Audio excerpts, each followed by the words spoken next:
Hi everybody, and welcome to a pretty late drive this morning. Let me just stop here and I can say hello to you all.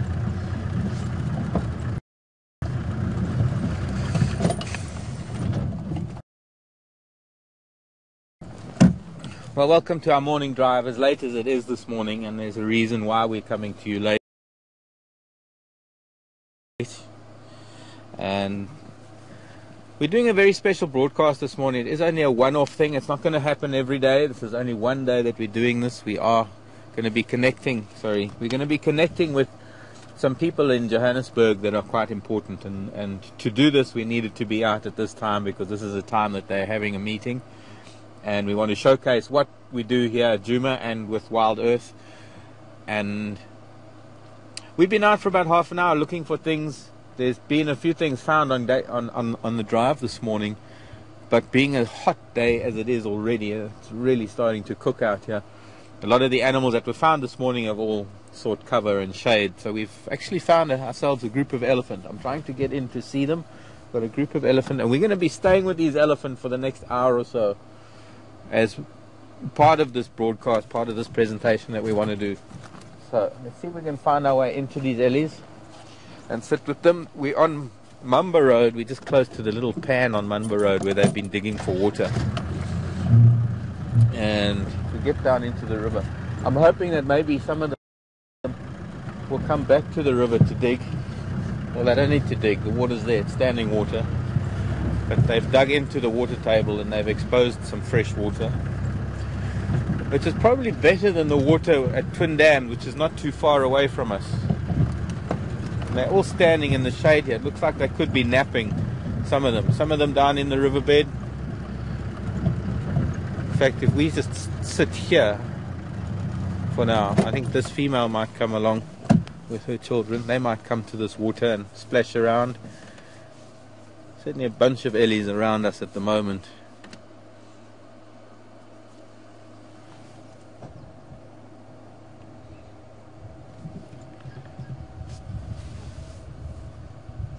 So for the time being, let me know who's on drive. Let's see who's with us. I'm sure we've lost a lot of our Western Hemisphere viewers because of the time. I'm sure, hopefully a lot of viewers in the UK and Europe that are watching us. And please let me know if any of the schools are with us this morning. Perfect time actually to be with a school. We're not going to have a very long drive this morning. We're going to do our what we need to do, and then we'll shut down so that we can get everything back on charge. And also we don't want to use too much power today, so that Seb can have a proper drive this afternoon.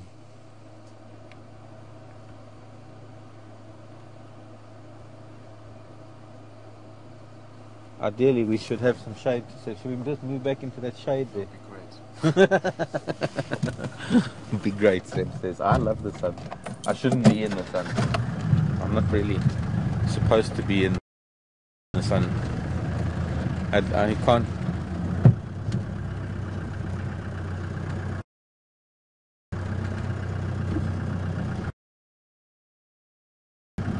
Okay. Broke up a bit this far.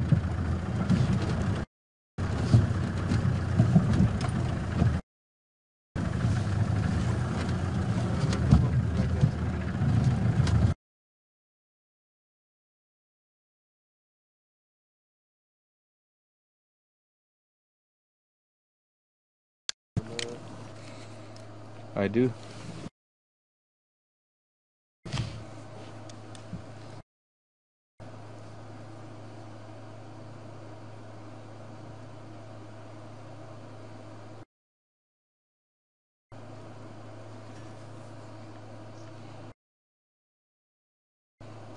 Okay, we'll try and stay where we are as long as the ellies play ball. They're coming to the water. Okay, I'm going to stop.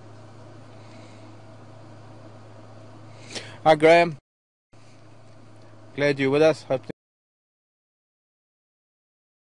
things are going to go well, and hope these ellies they are already coming to drink water here, so we're going to stay put.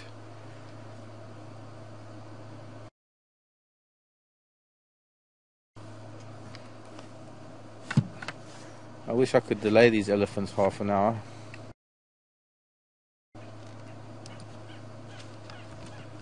You're recording.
Okay, they've all moved.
Good morning and welcome here to Djuma Game Reserve. Hi to Alex, Joe and Stuart. I hope you're going to enjoy this small presentation that we have for you this morning. And we're very lucky to be sitting with a herd of elephants. We've just had them very close to the vehicle. We were with them as they were at a mud wallow. They'd broken through the dry riverbed into the water table. And it's normally a place where elephant would drink because the water filters through and it makes it fairly clean. But this morning this whole herd was at this little mud wallow and they were all splashing around in the mud just 5, 10, 15 minutes ago. And we're following, this is the back of the herd that we're following. Welcome to also to Graham and Emily and Pete. How are you guys doing? Nice to have you with us this morning. And welcome to the elephants. It's an amazing thing to sit with elephants the way we can and having them so relaxed with us. This is one particular family. There seem to have been about 3 or 4 different family groups that are all together here, and they took their turns down at the mud. It's almost as though there's a hierarchy. The oldest female, who's obviously the matriarch of the entire group, made sure that she got there first, and as soon as she was in the water, the youngsters came in to have a mud bath and a bit of a wallow in the mud. And the subordinate females below her had to wait their turn until each one moved through that little mud wallow in succession. And this is the last little family group that we have. The rest of them have all moved further north. We're hoping that they're going to appear on our Juma waterhole camera later on this morning or during the day. End of the dry season. It's a very special time of the year. The temperatures are getting very hot. We had an incredible morning this morning. We had Karula and her 2 cubs, which is a leopard, a very well-known leopard from this part of the world. In fact, we fall right within her territory, and we're very lucky enough to be able to watch her raising her cubs. This is the 3rd litter that she's raising. She was seen not too far from camp. Sorry, not far from camp. And well, hello, Alex, Joe, and Stuart. Welcome to Joburg Country Club. Welcome to Emily and Graham and Pete. I hope you're going to have a constructive time this morning. Welcome to Juma, and welcome to a herd of elephants that we've been with this morning. A lot of the cats that were around this morning have all sought shade. They've all disappeared into thick drainage lines. It's a very hot day, typical day here at the end of summer, or rather the end of winter going into summer. Spring has sprung with new leaves, new growth on the trees, their flowers coming out, blossoms on the trees. It's a really incredible time of the year to be able to drive around with a camera and view all these changes on a daily basis. We're hoping to hear from you. Also welcome up from the Cape. Not too often that we get people in the bush from Cape Town. Seems like it's a different planet almost for most Cape Townians.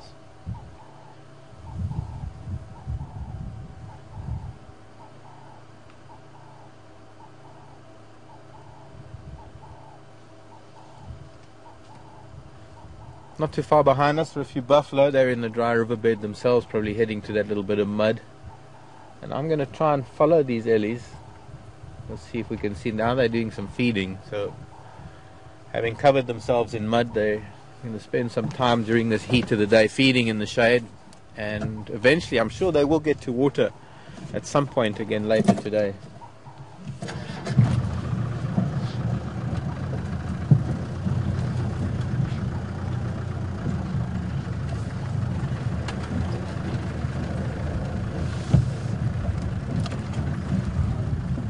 There's still some youngsters left behind, yeah, and another female. Well, we won't need to go too far. Wait until she comes out of the bush. Often at the end of a herd, you get the young males that are starting to experiment with independence, with being on their own a little bit, tagging along behind the herd, not necessarily sticking to their mother's tail as much as the very young ones are.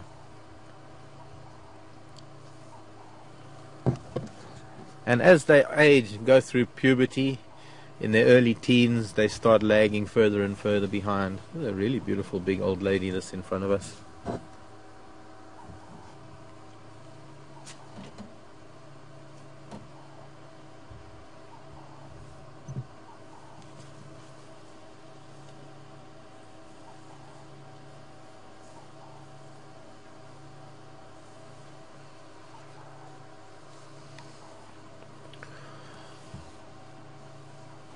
A question from one of our viewers that's watching at the moment. Mary wanted to know how far they would travel in a day. I wonder where Mary's from.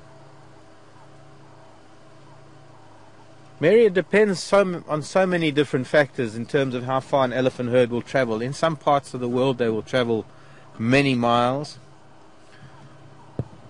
In Botswana, for example, they cross through that Mopani Veld to get up to the Chobe River. It takes a long time to do so.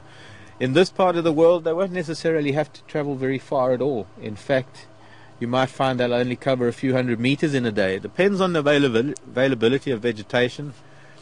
It depends on where their water is. It depends on the season. But there's never really a set figure. It's not like elephants have to do a certain amount of traveling every day. I'm just looking. There's a female and a youngster. She's just broken a big piece of acacia further up, and she's letting her youngster feed on branches that it ordinarily wouldn't get to unless she breaks a branch for it. Let's see if we can get to see that. Try and move up a little bit and join them again. This time of the year, the trees are starting to release a lot of the nutrients that they have had stored in their leaves, or rather, sorry, in their roots, pushing it back into the growth points in their branches, and the leaves are starting to come out. So there is several options for elephants to feed at the moment. Up until now, they've mostly been feeding on roots and bark and branches, but mostly where the roots store the nutrients, where they concentrate most of their feeding. Nowadays there's a lot more available in the branches and the leaves. And there's that youngster now feeding on that broken acacia.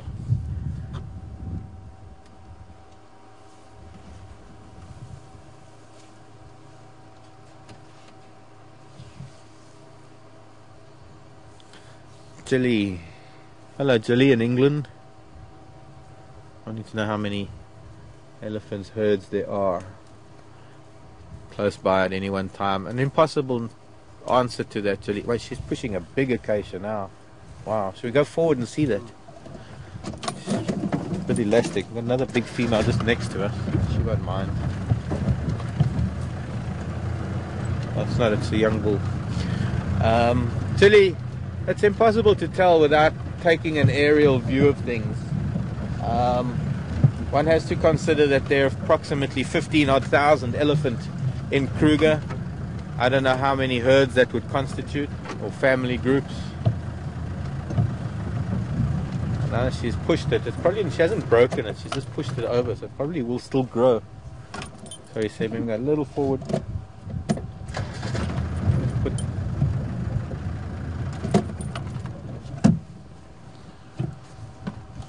We have to move with the ellies as they move, otherwise we don't have anything on screen.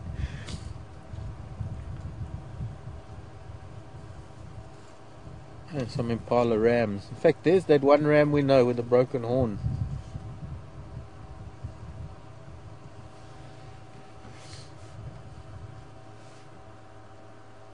Out of the thousands of impala, there are occasionally individuals that one can recognize.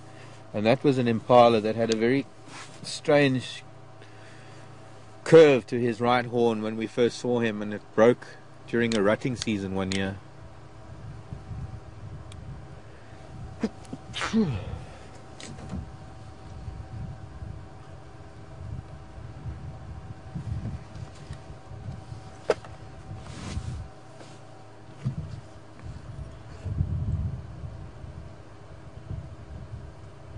I'd say at the moment, judging from what I've seen driving around this morning, I'd say we've had at least 5 or 6 different groups of elephant around Western Gari or Djuma.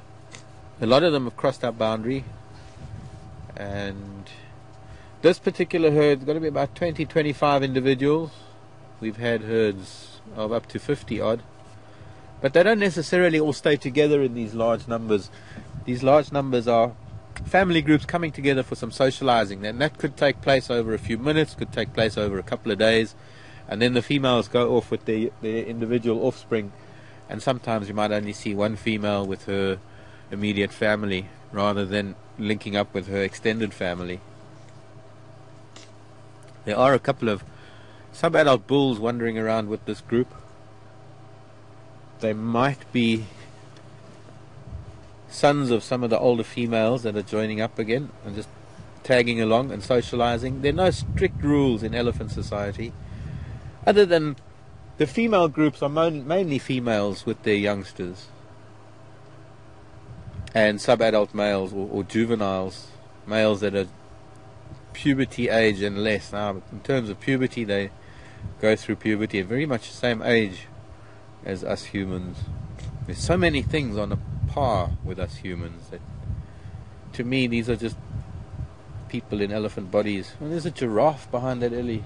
I don't know if you can see that. It's probably now obliterated by the bulk of the elephant's body. We're a couple of giraffe around, so we're sitting with elephant, there's giraffe behind them. Behind us a buffalo and some impala. Saw some nyala too, and a bushbuck ram. Even though it's quite hot and a strong berg wind blowing, still a fair amount of animal activity out in the sun.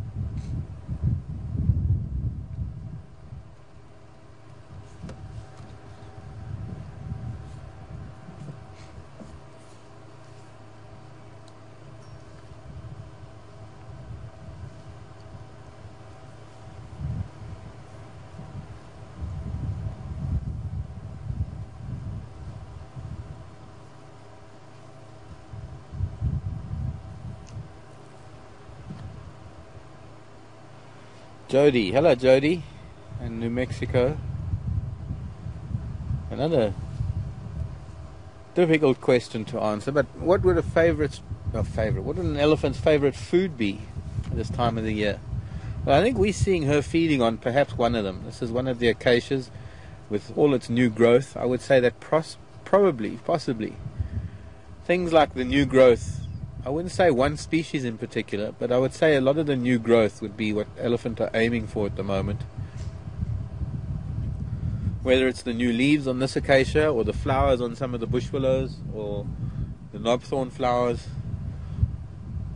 Fewer roots and less bark with the amount of greenery coming out. But they have such a varied diet, and they have to vary their diet. Roughage is a very important part of their diet. So,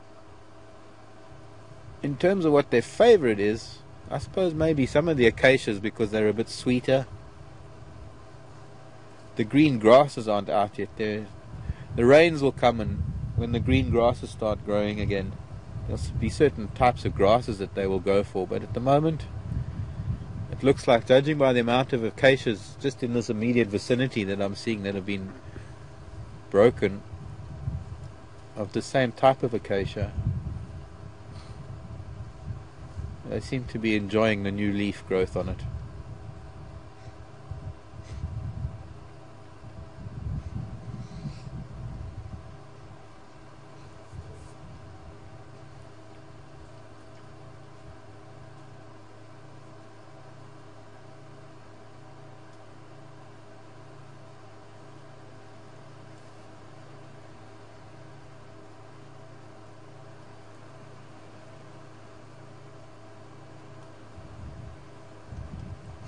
From my angle, I can see the giraffe just underneath that trunk. Camera angle would be different though.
Hello, Jack. Port Townsend in Washington. Wondering if ellies eat clay to aid in digestion. I know they do eat clay for the mineral content, Jack. In terms of digestion, I don't think they really need that to aid digestion as much as they need it for some of the nutrients in clay. Salts, minerals. A lot of animals do find minerals and salts in the ground. It's a process we know as geophagia. But their digestive system, there's not really much that can help an elephant's digestion. They just have a relatively poor digestive system to begin with. And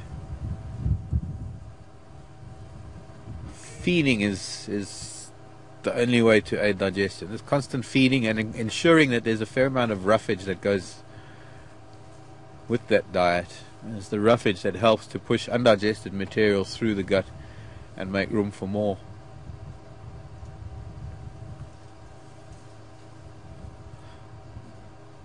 I think it takes something like 20 something hours, if I'm not mistaken, for the food to pass through, from moment of chewing to moment of ejection. Some zebras as well. Zebras as well. Right, Oh, there, right behind us, Ellie. Oh, we've got a bunch of animals. We're not even near a waterhole. We're fairly near Chelapan, which is a little mud wallow as well, drying up very fast in this heat.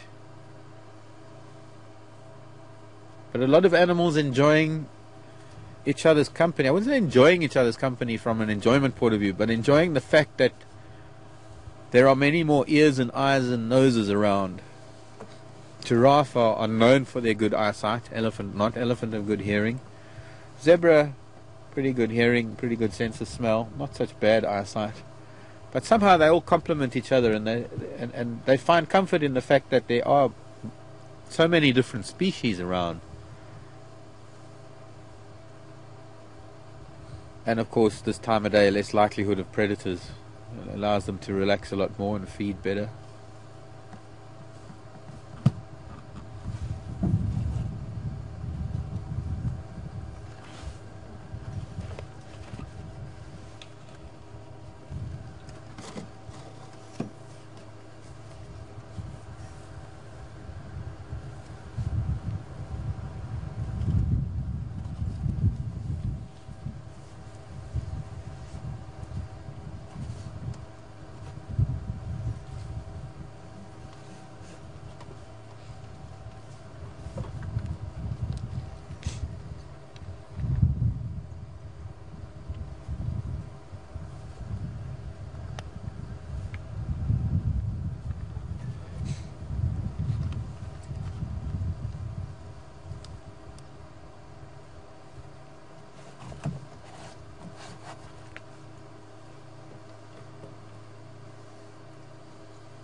Terry was asking, Terry in California. Hi Terry. How many sets of teeth in a lifetime, and can tusks grow back if broken? Well, they have two sets of tusks. They're baby tusks that come out little about the age of 2, and then their main tusks. So their tusks are permanent once they start growing from about the age of 2 onwards. But their molar sets, they have 6 molar sets. Elephants have such a rough diet that if they were to only have 2 sets like all other mammals, they would die at a very young age. So nature has made this wonderful really changed things for the elephants, and 6 sets of teeth, 6 sets of chewing molars that actually are replaced in a completely different fashion too. So it's not like there's a set of molar and they get worn and they fall out and then a new set comes in. Because an elephant has to continually feed, there's no time for it to lose teeth and wait for new teeth to grow. So instead of vertical tooth replacement, the way we do and all other mammals, the teeth start building up at the back of the jaw. A new set of molars starts erupting while there is a set in place, and that set that is being used gradually moves forward in the jaw and starts fragmenting as it starts wearing down, and the new set starts coming into use. And when that new set comes into use, there's already the next set in place, or rather forming at the back of the jaw, pushing forward. And it's only after the 6th set of teeth are worn down in their 50s that elephants find it hard to take in the amount of roughage that they need to be able to maintain a healthy digestive system. And if they can't take in that roughage, if they can't chew heavy material, they will pretty much die of starvation. Not so much dying of old age as much as it is just dying from a digestive system that doesn't work anymore. Tusk-wise, the tusks continue to grow. They won't regrow. They can't regrow. It's almost this. It's very different to our incisors. The tusks of an elephant are the incisors, Am I hearing alarm calls? Yes, kudu alarm calls. Up the drainage line. Could be a leopard moving around. There's only cats that'll move around in this type of weather. But the tusk, for elephants that break their tusks, if the tusk is broken, it will continue to grow out as it normally would. We're talking about a tusk that breaks maybe near the tip or the first few inches. A tusk that breaks down low into the jaw is not going to continue to grow much. But the tusks are completely different in that they grow throughout an elephant's lifetime. And if a tusk is broken, it will continue to grow. And it will always have that broken stump. And it will never be as long as it would have been. But it can't regrow. It's not something that can regrow. A very interesting spider on the dashboard.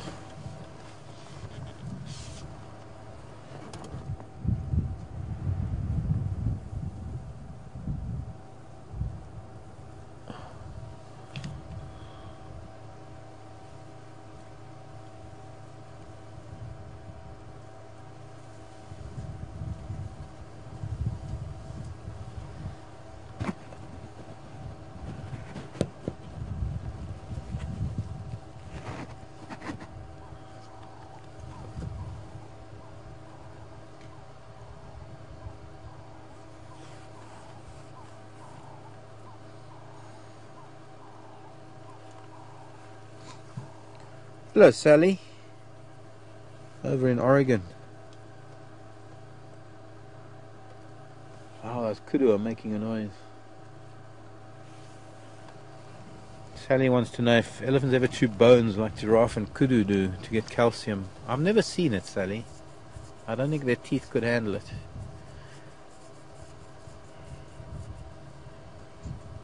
I'm just going to try and move a little bit. What are we on? We don't have much of a view at the moment.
That young male giraffe's getting a sparring lesson from the old man. Look at that. That's quite interesting.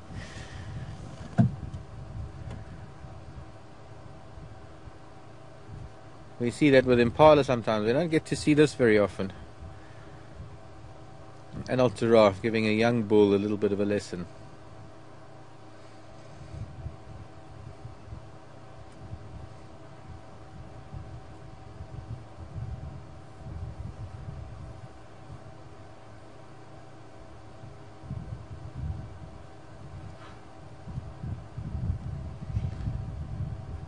I think that big bull's being very gentle with the little boy.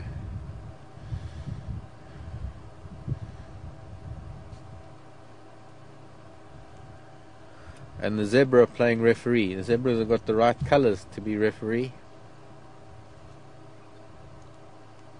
Normally find black and white striped jerseys on refs. What is it, ice hockey? Linda B wants to know if there's a mating season for giraffe. Not really, Linda B. Giraffe tend to mate any time of the year.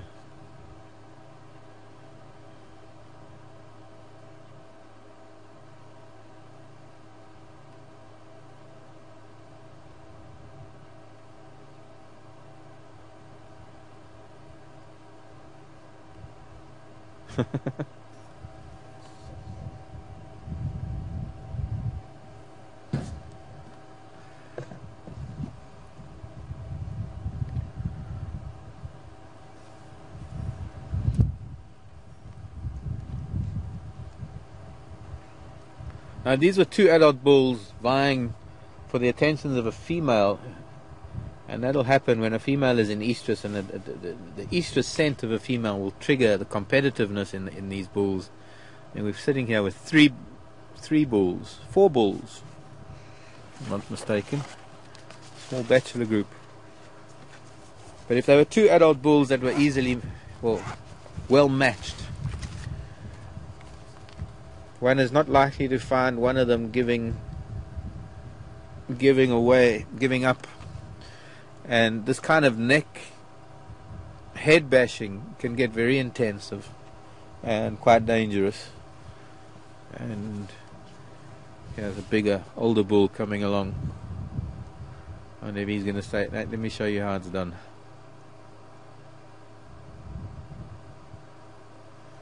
Now, he's the granddad. There's 3 different sizes of giraffe bulls. Lovely big dark male. They do somewhat darken with age, not always, but generally.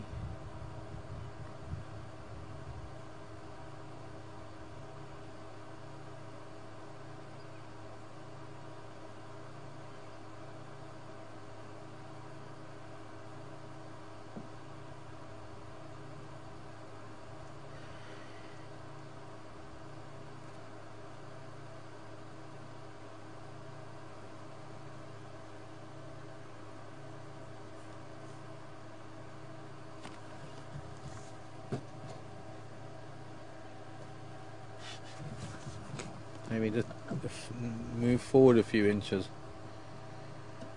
just to get that youngster.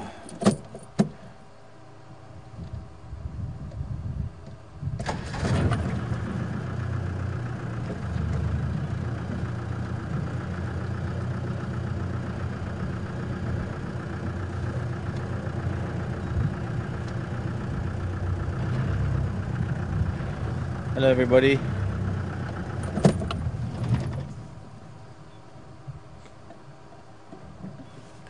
And the whole theory about giraffe darkening with age. I mean, look at that youngster. He's even darker than this middle-sized bull.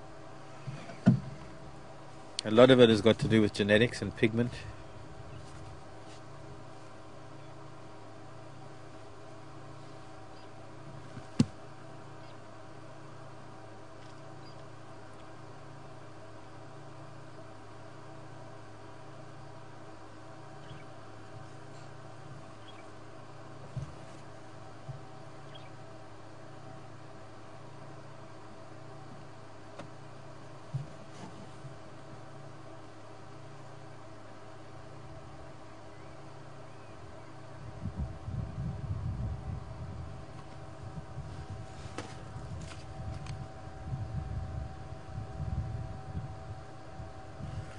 Now they're feeding on a plant known as the guarri bush, which is an evergreen. And the guarri bush is one of those trees that don't have any thorns and spines, and that gives an indication that the leaves themselves are not very palatable. And the one thing about the guarri bush at the moment is that it's in bloom, and you can see if you just have a look at the overall look at that tree, there's a little bit of pale yellow in the tree, and those are the flowers of the guarri. And these giraffe are probably eating more the flowers than the leaves themselves. Although there are times of the year where they will take in a few guarri leaves just to supplement their diet. They can't eat many of them. There are tannins and unpalatable things in the leaves of the guarri, and that means it doesn't need a physical defense like thorns and spines.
Elephants are all behind us, standing in the shade. They must be all taking a short nap.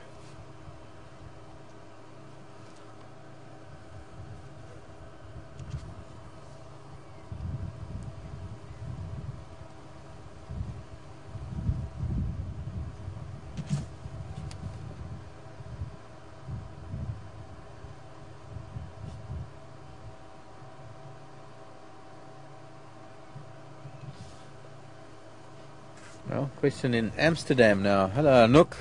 Nice to have you with us this morning. And just looking at these zebra, it looks like a little bachelor group of zebra too. Could be. Well, there's a stallion at the back. I wonder, it could be a mare and a...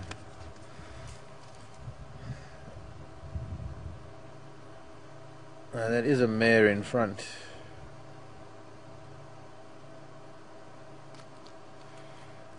And then maybe her mother.